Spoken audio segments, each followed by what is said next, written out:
Welcome to national rankers. मैं हूं आभा गुप्ता सेगीवाल और हम पढ़ रहे हैं क्लास 12 का अकाउंट, जिसमें चैप्टर 11 कंपनी के वित्तीय विवरण।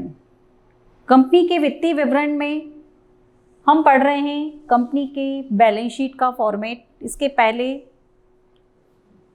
इसका कुछ भाग मैंने आपको इसके पहले वाले वीडियो में करवाया है कि कंपनी की बैलेंस शीट कंपनी अधिनियम 2013 के शेड्यूल 3 के अनुसार बनाई जाती है और ये वर्टिकल फॉर्म में बनाई जाती है, जिसमें हमने जो फर्स्ट भाग में हमने इक्विटीज़ एंड लायबिलिटीज़ को पढ़ा।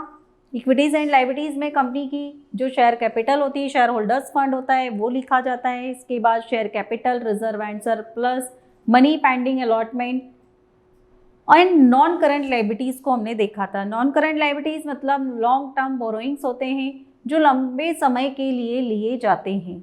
अब उसके आगे का जो फॉर्मेट है वो हम पढ़ेंगे। इसके बाद आता है करंट लायबिलिटीज़। करंट लायबिलिटीज़ मतलब ऐसी लायबिलिटीज़ जो विद इन 12 मंथ के अंदर अंदर सेटल करना होती है, मतलब कम समय के लिए होती है और 12 महीने के अंदर अंदर इनका भुगतान कंपनी को करना होता है। देखिए ऐसी लायबिलिटीज़ कौन कौन सी हैं। Short term borrowings. Short term borrowings कम समय के लिए जो लोन लिया जाता है, 1 वर्ष के लिए, 2 वर्ष के लिए। इसके बाद ट्रेड पेबल्स। ट्रेड पेबल्स जो गुड्स परचेज करने के बिहाफ में होते हैं, जैसे जब कोई रॉ मटेरियल खरीदा जाता है, क्रेडिट में परचेज किया जाता है तो ट्रेड पेबल्स हो जाते हैं। उनको भी एक निश्चित टाइम पीरियड के अंदर जो इनकी लाइफ साइकिल होती है, वैसे सब कंपनियों के लिए अलग अलग होती है। देखो वैसे तो 12 मंथ की होती है, बट आजकल 12 मंथ होती नहीं है, 13 मंथ, 18 मंथ, 2 इयर्स तक भी ये जा सकती है। ये कंपनी के बिजनेस के ऊपर डिपेंड करती है। इसके बाद अदर करंट लायबिलिटीज़, और भी अगर करंट लायबिलिटीज़ इसके अलावा हैं तो वो इसमें आ जाएगी। और उसके बाद में short term provisions. Short term के लिए कंपनी ने जो भी प्रोविजंस किए हैं वो सब आपको करंट लायबिलिटीज़ में आ जाएंगे। इसके बाद टोटल आ जाएगा। लायबिलिटीज साइड इस तरह से कंप्लीट हो जाएगी और उसका टोटल आ जाएगा। इसके बाद नेक्स्ट पे आ जाएंगे हम असेट्स। जो सेकेंड पार्ट है इसका असेट्स को कवर करता है। फर्स्ट पार्ट इसका इक्विटीज़ एंड लायबिलिटीज़ को कवर करता है। इक्विटीज़ एंड लायबिलिटीज़ में हमने शेयर कैपिटल देखी, रिजर्व एंड सरप्लस देखा, non current liabilities and current liabilities. अब सेकेंड नंबर पे आ जाएगा असेट्स। असेट्स में सबसे पहले आएगी इसमें non current assets. Non current assets मतलब ऐसी असेट्स जो करंट असेट्स नहीं है। अब नॉन करंट असेट्स में भी सबसे पहले आ जाएगी फिक्स्ड असेट्स। फिक्स्ड असेट्स में भी ऐसी असेट्स आ जाएंगी जो टेंजिबल है और जो इनटेंजिबल है। टेंजिबल असेट्स मतलब ऐसी असेट्स जो दिखाई देती, जिनका फिजिकल एग्जिस्टेंस होता है, भौतिक स्वरूप होता है जिनका, जैसे कि बिल्डिंग है, मशीनरीज हैं, फर्नीचर है, कंप्यूटर है, टाइपराइटर है। ये सारी चीज़ें टेंजिबल असेट्स में आ जाएगी। एंड इनटेंजिबल असेट्स ऐसी असेट्स जो दिखाई नहीं देती, जिनका कोई फिजिकल एग्जिस्टेंस नहीं होता है, जैसे गुडविल, कॉपीराइट, पेटेंट, ये सब इंटेंजिबल असेट्स में आती है। तो उनको हम फिक्स्ड असेट्स के अंदर लिखेंगे, इनकी वैल्यू इसमें लिखी जाएगी और इनका जो भी डेप्रिसिएशन वगैरह माइनस करना है फिक्स्ड असेट्स का, तो वो नोट्स टू अकाउंट में कैलकुलेशन वर्क हम करके फाइनली जो अमाउंट है वो यहाँ पर लिखेंगे।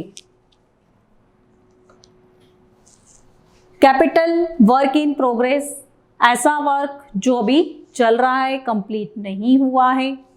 फिर इनटेंजिबल असेट्स अंडर डेवलपमेंट, विकास के अंतर्गत अदृश्य संपत्तियां, ऐसी असेट्स जो अभी डेवलपमेंट के लिए ज़रूरी हैं, जिनका डेवलपमेंट अभी चल रहा है। इसके बाद आता है गैर चालू विनियोग, non current investments. Deferred tax assets, net amount इसका लिखा जाएगा। इसके बाद long term loan and advance. Long term loan और एडवांस अगर दिए गए हैं तो वो हमको इसमें लिखना है। और अदर नॉन करंट असेट्स, इसके अलावा भी कोई ऐसी नॉन करंट असेट्स है तो वो इसमें लिखी जाएगी।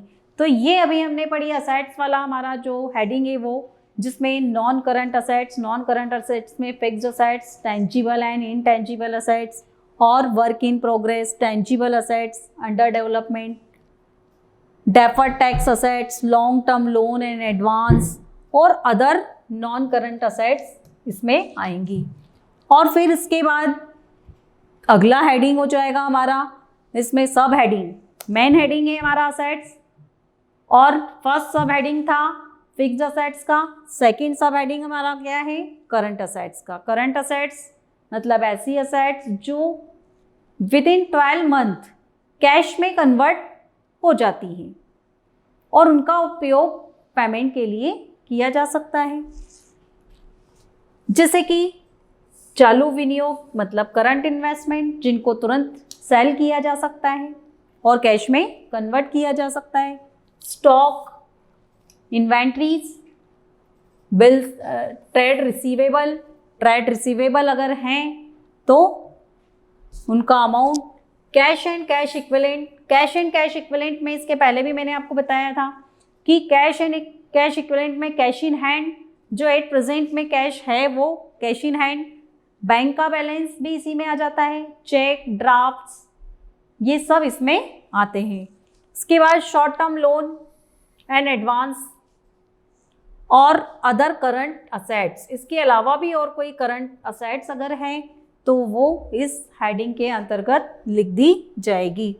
तो ये जितनी भी असेट्स हैं करंट असेट्स मतलब ऐसी असेट्स जो with in one year cash में कन्वर्ट हो जाती हैं और इन करंट असेट्स को कैश में कन्वर्ट करने के बाद इसका जो भी वर्किंग कैपिटल है उसमें यूज़ किया जाता है, जो लायबिलिटीज़ हैं उनको पेमेंट करना है तो उस पेमेंट करने में भी इसको यूज़ में लिया जाता है।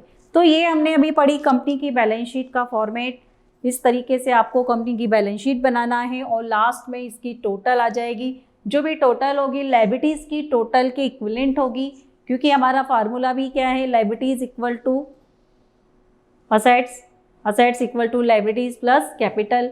ये अकाउंटिंग इक्वेशन आप 11th क्लास से पढ़ते चले आ रहे हैं कि जितनी असेट्स होती हैं उतनी ही बिजनेसमैन की लायबिलिटीज़ प्लस कैपिटल होती है, मतलब दोनों इक्विवेलेंट होती हैं, इसलिए लायबिलिटीज़ और असेट्स दोनों का टोटल इक्वल आएगा। लास्ट में इसका टोटल लगा दिया जाएगा और भी कोई, अगर मान लीजिए कि इसमें कोई ऐसा ट्रांजेक्शन रहता है जो फुट नोट के रूप में लिखना है तो वो नीचे इसमें नोट करके लिख दिया जाता है। तो ये थी कंपनी की बैलेंस शीट जो हमने वर्टिकल फॉर्म में पढ़ी और कंपनी एक्ट 2013 के शेड्यूल 3 के पार्ट 1 के अनुसार जितने भी आइटम्स इसमें लिखे जाते हैं वो हमने देखे। Thank you.